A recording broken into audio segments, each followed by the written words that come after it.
My name is Victoria Langston, 40 years old, and I'm the chief marketing strategist for a media conglomerate in Dallas. My life used to be defined by two words: stable and peaceful. At least, that's what I believed for the past 13 years, since the day I married Mason. We moved into the suburban neighborhood of Willow Glen last summer, after a year of me working relentlessly to earn a promotion. Willow Glen was the kind of community designed for picture-perfect families. Tree-lined streets, manicured lawns, and waist-high white fences that looked like they came straight out of a real estate brochure. People here always smiled when they crossed paths at the mailbox, sometimes exchanged pretty little pastries or handwritten holiday cards, but no one asked too much about each other's personal life. That exact, just enough friendliness made me feel at ease. I thought it would be the perfect place to begin a new chapter. Across the street lived a couple who looked like they had stepped out of a lifestyle magazine, Rachel and Dean Carter. She was an interior designer, always dressed in neutral-toned dresses, her soft curls perfectly in place. Dean, with his signature half-smile, was a luxury real estate agent, charming and effortlessly attentive. On our first day, they greeted us with a bottle of red wine and a box of almond cookies neatly packaged. I used to think it was a thoughtful gesture. Now I know. It was just part of a polished act. My marriage to Mason had always been seen by friends as ideal: two successful professionals living in a modern two-story gray house, mowing the lawn together on weekends and reserving a table once a month at our favorite Italian spot downtown. But behind that polished surface was a truth I never questioned. Mason was the man I loved, and I was the only woman in his heart. If someone had asked me whether I was happy, I would have nodded. Not the mechanical kind, but a firm certainty from deep inside. But trust, I've learned, isn't something you place once and forget. It needs validation, and sometimes what you uncover isn't a truth you're ready to face. I had grown used to Mason occasionally leaving town on short notice or getting home late after strategy meetings with the engineering team. I never doubted the times he said, "The guys invited me out to golf," because I thought I was the understanding wife, not controlling, not intrusive. I didn't check his phone or question why he missed dinner. I chose to believe. To believe in what we'd built over more than a decade. Until one Monday morning, when I walked downstairs to the kitchen, the coffee machine was still warm and Mason's phone sat on the counter, screen glowing with a message that popped up clearly. "Miss you. Dean's in Chicago for 3 days. Can you come over tonight?" I froze. For 5 full seconds the world I knew shattered into fragments. And the name on the screen? None other than Rachel. No warning, no obvious signs. Or maybe I trusted too much. One single message and the marriage I had once proudly stood behind turned brutally fake. I don't know how long I stood there. I just remember my hand shaking so hard I nearly dropped the ceramic mug I was holding. All I could hear in my mind was one thing, ringing like metal striking metal. The person who betrayed me lives right across the street. I didn't scream, I didn't cry, I didn't smash anything. There was just a heavy silence in my chest. And then I started calculating. Every move. I picked up the phone, my palm ice cold. The message on the screen still glowing like a blade slicing straight through the trust I had built over the last 10 years. I opened the message thread and watched my world crumble, line by line. There were hundreds of texts between Mason and Rachel. Not just, "I miss you," or "want to hold you tonight," but selfies in the car, subtle conversations about Dean being out of town, and private jokes I'd never understand. This was intimacy that didn't exist between neighbors. One message from 2 weeks ago stopped me cold. "Your pillow still smells like my perfume from the other night. Victoria didn't even notice." My stomach twisted. Like being punched from the inside. I couldn't breathe. Not from heartbreak, but from disgust. That pillow was mine. Mason came downstairs a few minutes later, hair still damp, shirt half buttoned. He looked surprised to see me standing there, his phone in my hand. "You're up early," he said with a smile, trying to sound casual. But when he saw my eyes fixed on the screen, the smile disappeared. I slowly placed the phone on the table. "Mason," I said, my voice unfamiliar, as if it belonged to someone else. "You left your phone and forgot to delete your messages." He froze. For a moment I saw fear flash across the face of the man who once promised never to hurt me. Vic, let me explain. He reached toward me, but I stepped back, as if he were coated in oil. Explain what? That you've been sneaking around with Rachel, the woman who lives 10 steps from our front door, for 8 months? That you were sneaking off to hotel rooms while I was busting my back hitting KPIs to keep up with the mortgage? It's not what you think. I never meant for it to go that far. Ugh.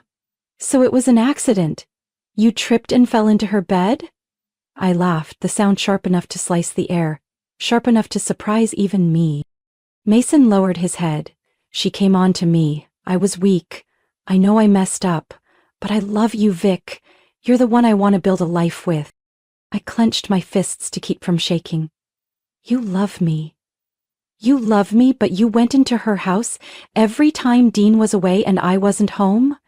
And the worst part? You brought her here. Into this house. The house I cook for you in every night. You slept with her in our bed. He didn't answer, and that silence was all the confirmation I needed. I walked to the front door, opened a shoe cabinet, and pulled out my work bag. I'm going to the office. When I come back, I don't want to see you here. You can't do that. This is my house too. Turned to him, looked him dead in the eyes. Good. Then you have 2 options. 1, leave temporarily and give me space to think. Or 2, I call Dean Carter right now and tell him everything, every message, every photo, and trust me, Dean won't be handling this politely. Mason went pale. Victoria, you wouldn't. You really think I won't? I cut him off, my stare unwavering. You've been underestimating the woman sleeping beside you for over a decade. I left him standing, frozen in the kitchen, and walked out of the house with my head held high. But inside me a storm was beginning to churn. I didn't know exactly what I'd do next. I only knew one thing. This time, I wasn't forgiving. And I wasn't staying silent. My life had just shattered, but those broken pieces, I would use them to cut every tie to the man who betrayed me. If Rachel thought she could trample over me and walk away like nothing happened, she was about to learn what it means to cross a woman who seemed quiet, but was never weak. I left the office early that day. My mind couldn't focus, not even with a major marketing plan awaiting my approval. I sent an email to my assistant citing health reasons, then drove straight to a small cafe on the east side of the city, where I always met the one person I trusted above all else, my sister, Julia. Julia is 6 years younger than me, a legal consultant for a health insurance firm, razor sharp and never one to believe in romantic coincidences. When I texted, need to meet, urgent, about Mason and the neighbor across the street, she replied with just 3 words, 15 minutes tops. We met in a quiet corner of the cafe. Julia didn't ask pointless questions. I told her everything. Every text, every detail of the betrayal. Her eyes grew colder as I spoke. When I was done, she exhaled sharply and pulled out her phone. You have screenshots of the messages? I nodded, opened the secret photo album I'd created just hours earlier, and handed it to her. He's a complete idiot, she muttered. Using his personal number, texting like it's nothing. Didn't even delete the history. This is more than enough to work with. I leaned back in my chair, my voice rough. I don't just want a separation, I want it all out in the open. In front of Mason, in front of Rachel, and yes, Dean too. Julia looked up like she was seeing a different version of me. Are you sure? Dean Carter isn't exactly soft. If this blows up, then at least 2 people will finally be held accountable for what they did. I cut in. I've been silent long enough. Julia was quiet for a moment, then nodded. All right. First, you need a separate divorce attorney, not a mediator. Someone sharp enough to set hard terms. I know someone. We mapped out our plan of action. Gather solid evidence, message screenshots, call logs, and a timeline of Mason's absences that perfectly aligned with Dean's business trips. Freeze joint accounts. Mason and I had 2 joint bank accounts. Julia would guide me on how to request a temporary freeze until a court order was in place. Contact a lawyer. The next morning, I'd meet with attorney Carla Ruiz, someone Julia had worked with during a tough property case. Prepare the delivery, but not in any cliché way.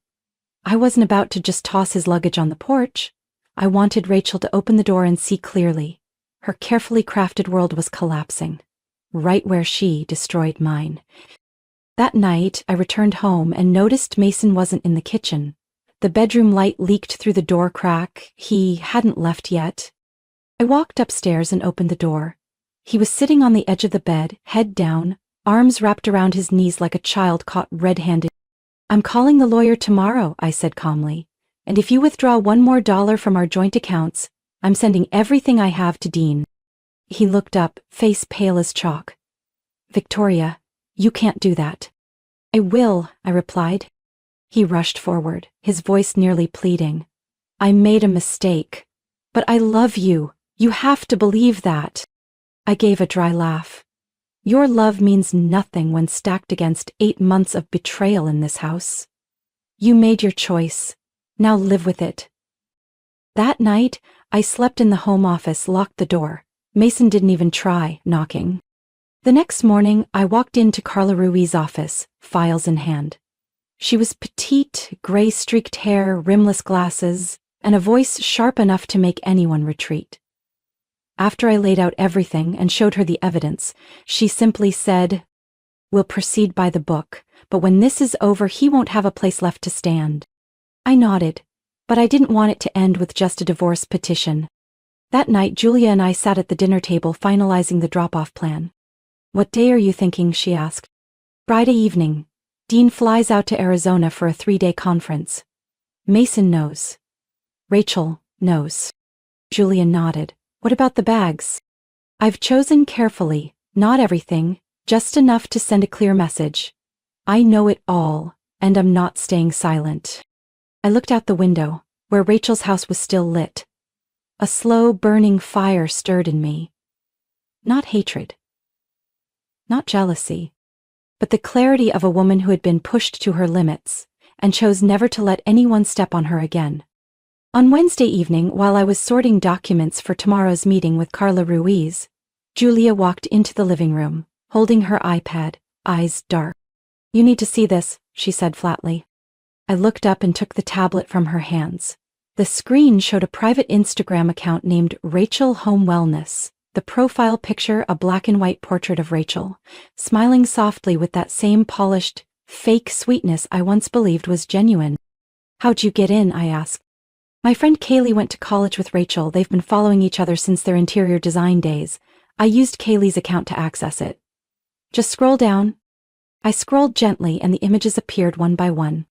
Rachel wearing a white silk dress, posing at a bar Mason once told me he couldn't stand because it was too loud.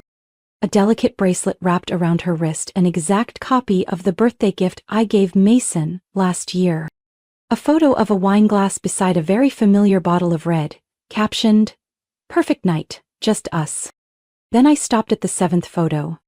Rachel beaming, raising a glass of wine with a portion of a kitchen wall in the background, green hexagon tile backsplash, a design I personally picked out when I renovated our kitchen in 2020. There was no mistaking it. That was my kitchen. I set the iPad down, hands tightening into fists. She's been in my house while I was away on business. Julia sat beside me, not just in it, acting like it's hers. "Do you remember that 3-day trip to Denver back in March?" I nodded. "Mason had insisted I go, said if you want the promotion you need to show up." I was touched then, thinking he supported my career. Turns out, he just needed me gone. "There's more?"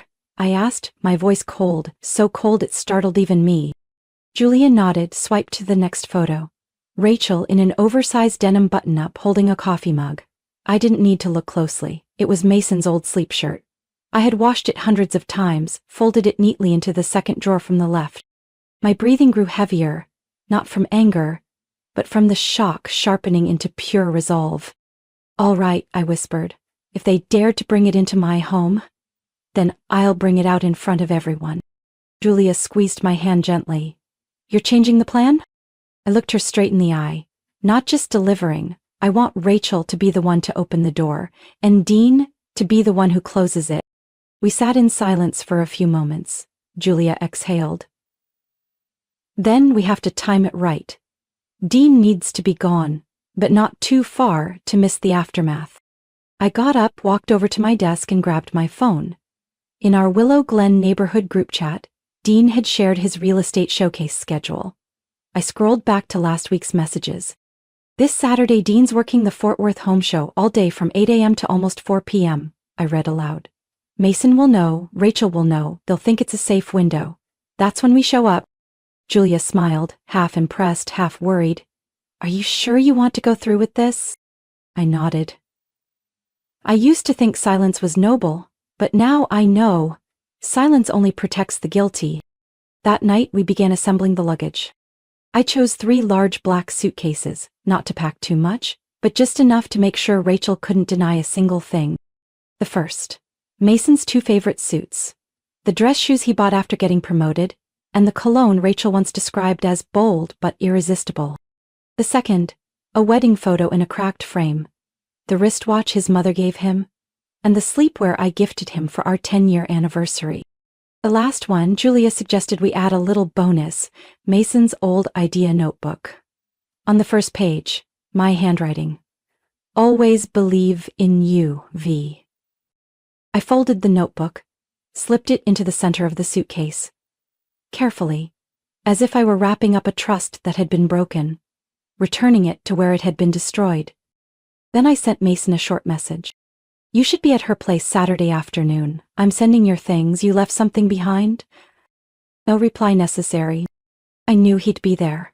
And this time he wouldn't be ready, neither would Rachel. That Saturday, Dallas was cooler than usual. A thin veil of clouds softened the sky, but there was nothing soft in me. I drove slowly down Willow Glen, a street that once made me feel safe, now only made me feel trapped, fake. Julia sat beside me, eyes locked on the 3 black suitcases resting quietly in the back seat, like sealed letters waiting to be delivered to their rightful recipient. We parked about 30 feet from Rachel's house. From where I sat, I could see the lower window curtains swaying slightly with the breeze. I sent a quick text to Mrs. Eleanor, the elderly neighbor next door to the Carters, and the same woman who texted me earlier that morning. Dean left at 8 a.m. with his files and coffee. She's home alone. I replied, thank you. It's almost done. Julia popped the trunk. I pulled out the first suitcase, each wheel turning on the pavement like the click of justice falling into place. Not revenge. A reminder. I saw everything, and I won't reward betrayal with silence. We walked up the Carter's porch. Julia knocked. Not long after the door opened, Rachel stood there in a champagne silk robe, her blonde hair slightly tousled, like she'd just finished blow-drying. She blinked at the sight of me and the 3 suitcases, then tried to force a polite smile. Victoria, is everything all right? I smiled thinly. Oh, everything's fine. I'm just here to return a few things Mason left behind. I rolled the first suitcase right to her feet. She froze, gripping the doorframe as if she needed it to stay standing. This one has the suits you once complimented him on. I figured he'll need them for more nights out. I nudged the second one forward. These are gifts from his family. You might want to hold on to them.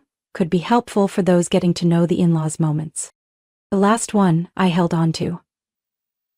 And this one, this is what's left of something called a marriage.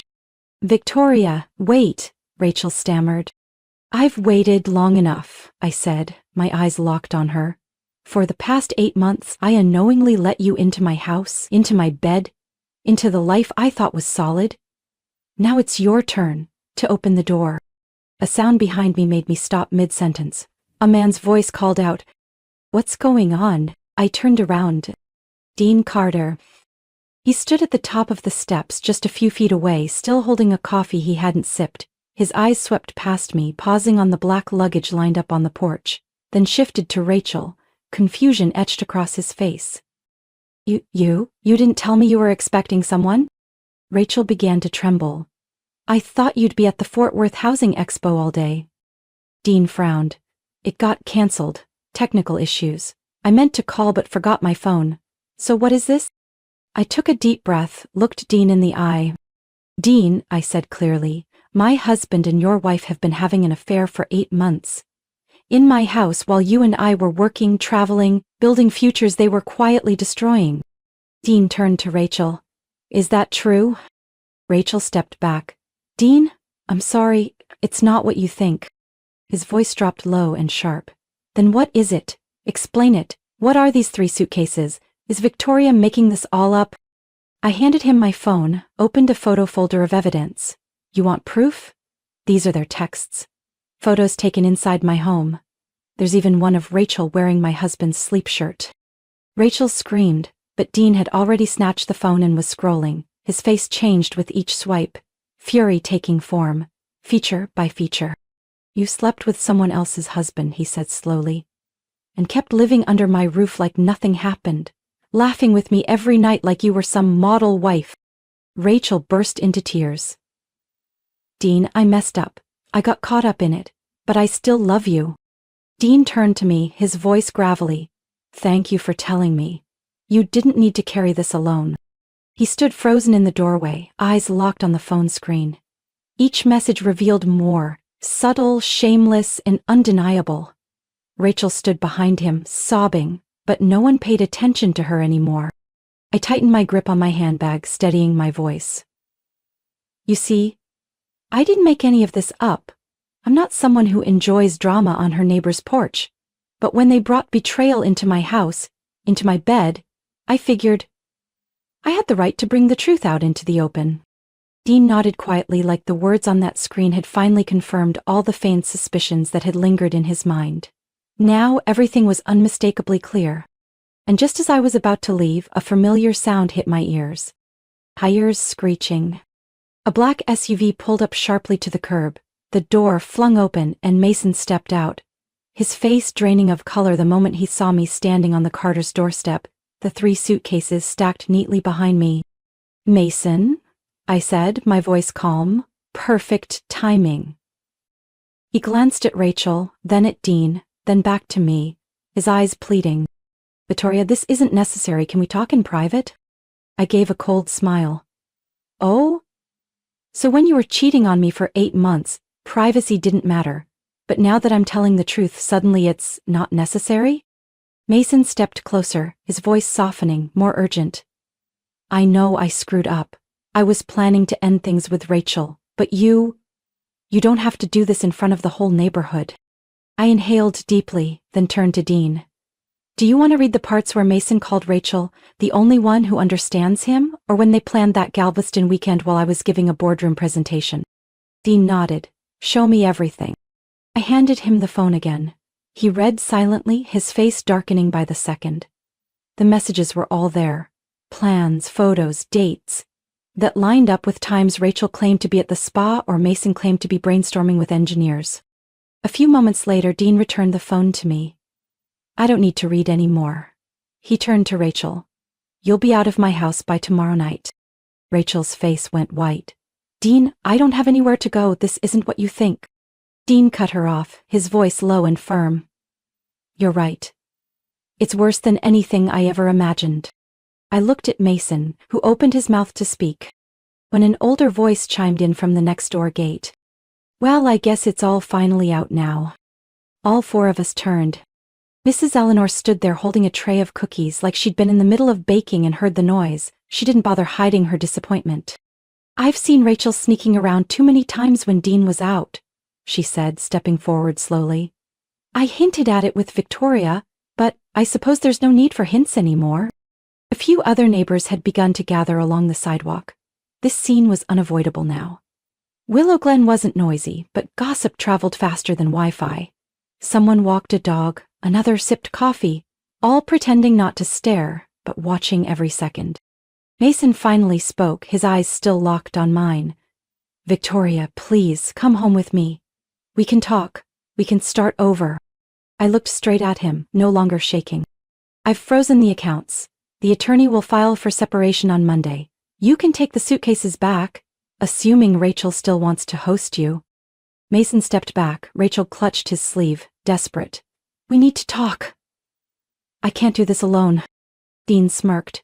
I think you'd better get used to that. The air on the sidewalk froze for a moment before I turned to Julia, who had stood silently the entire time. Let's go, I said softly. It's cold enough here already. We walked back to the car, leaving behind a closing door, whispers from the neighbors, and 2 people who had just lost everything because they thought no one would ever speak up. I didn't look back. I didn't need to. I knew Mason was watching, but this time, his gaze had no hold on me. Just 2 days after those 3 suitcases showed up on the Carters' doorstep, the legal separation papers were delivered to Mason's attorney. I didn't have to meet him in person. Carla Ruiz, poised and composed, handled everything for me. Hill didn't say a word when he received the papers, she told me. Just froze. I think he knew he had nothing left to hold on to. I kept the house, not because I wanted to cling to walls that had witnessed betrayal, but because I didn't want to hand over anything I'd worked to build to someone who never appreciated it. Mason moved into a rental apartment on the west side of the city. I didn't care who he lived with, what he ate, or whether he still saw Rachel. Rumors came, sure. A former colleague texted me saying he's taken a leave of absence. Claims he's finding balance after a personal setback. I replied with just one word: good. And Rachel? 3 weeks later, a silver pickup truck pulled up in front of the Carter house with a fabric-covered trunk. Mrs. Eleanor, sipping tea on her porch, texted me calmly, "Rachel's gone. Michigan plates." Dean never left Willow Glen. He sold their old house and rented another one in the same neighborhood, quieter, more private. One day, while I was trimming the front hedge, he passed by, paused, then walked up. "I'm sorry for everything you had to go through," he said. I nodded. "Thank you for not denying the truth. Not everyone has the courage to do that." He stayed quiet for a moment, then asked, "Has Mason tried to reach out?" I gave a small smile. "He has, but not for the right reasons." Just a week after receiving the separation papers, Mason started sending emails. The first was a short apology. Then came long, rambling messages about emptiness, how he was in therapy, realizing the value of what he'd lost, and would never forgive himself if I didn't give him a chance to make things right. I didn't reply, not a single word. Then came the flowers, bouquets of pure white blooms, the kind I used to love, sent to my office with a card that read, "If only I could hear your voice one more time." I left them all at reception. The girls at the company took them home, placed them around the office. As for me, I didn't need the scent of deception lingering in my workspace.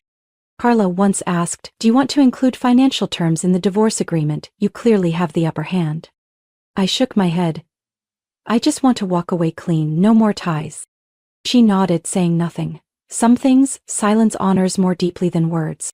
As rumors began to fade, Willow Glen returning to its peaceful facade, I started living a different life. No rush, no frantic attempts to fill the void, just living for myself. I changed the curtains, repainted the kitchen, got rid of every item Mason had chosen. Each small update was like a quiet ending to something I once thought was permanent. Julia still visited me every week. She was the first to help me believe I could come through this without being crushed. One day, as we had lunch in the backyard, she smirked. "You know, if there ever comes a time when you feel okay again, Dean doesn't seem to be seeing anyone yet." I smiled. "I haven't thought about that, but I'm not afraid anymore." Exactly. I wasn't afraid. Not of betrayal, not of pitiful looks, not of being alone. Because I had stood in front of my entire neighborhood with my pain laid bare. And I didn't fall apart. One late March afternoon, as the sunlight began to fade over the rooftops of Willow Glen, I got a message from Dean. "I'm flying out to Santa Fe next week for a work trip. On the way back, I'm stopping in Colorado for a few days. Quiet place, clean air, no drama, no familiar SUVs parked outside your window. You in?" I stared at the message, then chuckled. He always had a way of speaking gently without dodging the truth. "If you promise I don't have to listen to country music the whole ride, I'll consider it," I replied. He texted back instantly, "Deal, but you're not allowed to bring your laptop." And just like that, the deal was sealed. 3 days later, I packed a small suitcase, left my work phone on the table, and got in the car with Dean. The trip began in silence, but not an awkward one. It was the kind of silence that felt safe between two people who didn't need to force understanding. Along the way, we stopped at a small roadside diner, Dean's favorite from college. He told me how he almost married a girl once just because she laughed the way my mom liked. I laughed. It had been a long time since I laughed without weight behind it. When we arrived in Colorado, dusk had just settled in. Dean rented a small cabin by the edge of the forest.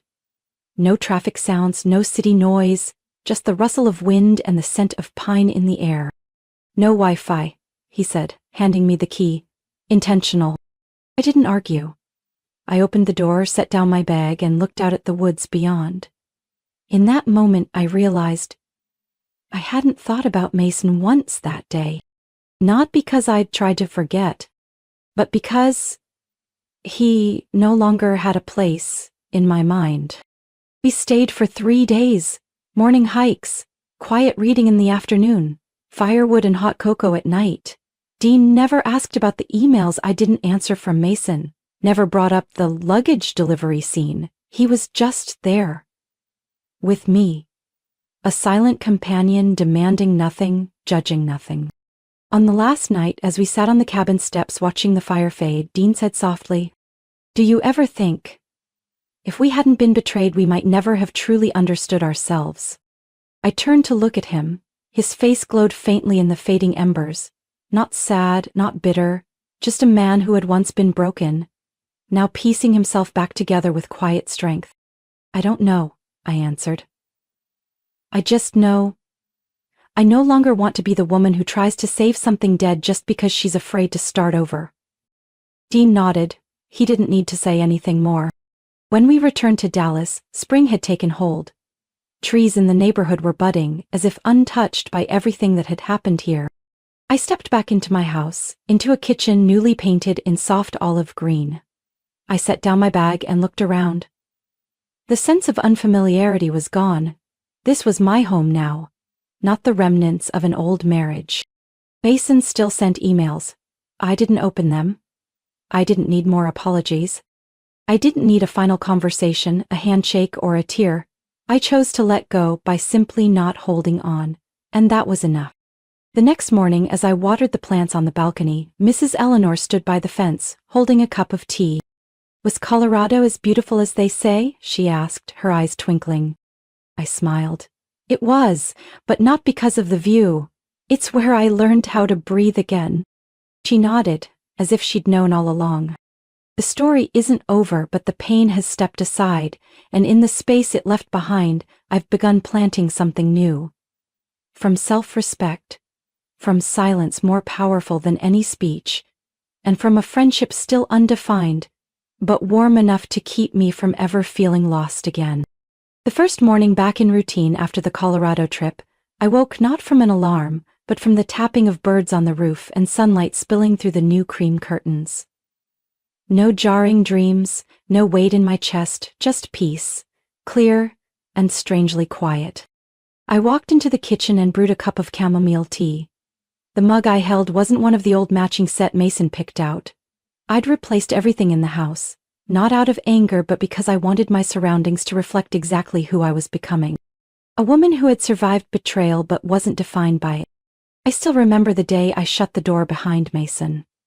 There were no tears, no yelling, just a choice.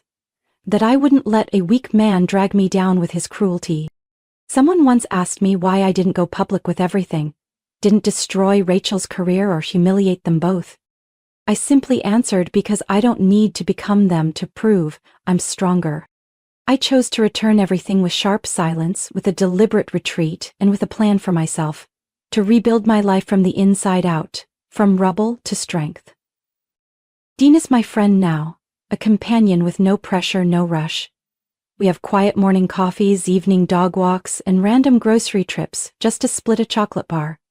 We don't define it. We both know. What we need isn't new love to fill a void, it's safe presence. Once, while Julia and I sat on the balcony watching the neighbor's cat curl up on a rooftop, she asked, "If you could go back, would you change anything?" I thought for a long time. "No," I said. "I wouldn't want to live it again, but I wouldn't erase it either. Because without that crash, I would have never learned how to truly stand on my own 2 feet. I used to think betrayal was the end. But really, it was just a jolt that woke me from the long dream of a dream that love held together by one-sided sacrifice was enough.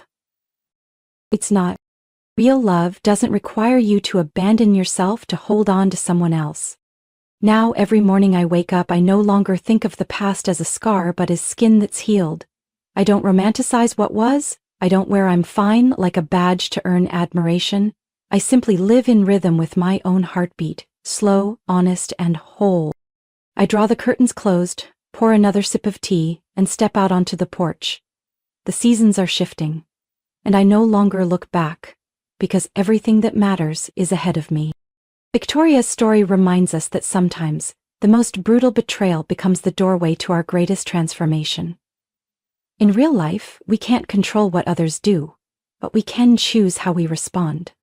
Instead of retaliating with pain, rebuild with dignity and peace. Healing doesn't need to be loud, just steady. And sometimes, silence and stepping away are the clearest answers for those who once underestimated your worth. What do you think of Victoria's journey? What would you have done in her shoes? Share your thoughts below, and don't forget to follow the channel for more heartfelt, powerful stories about family and life.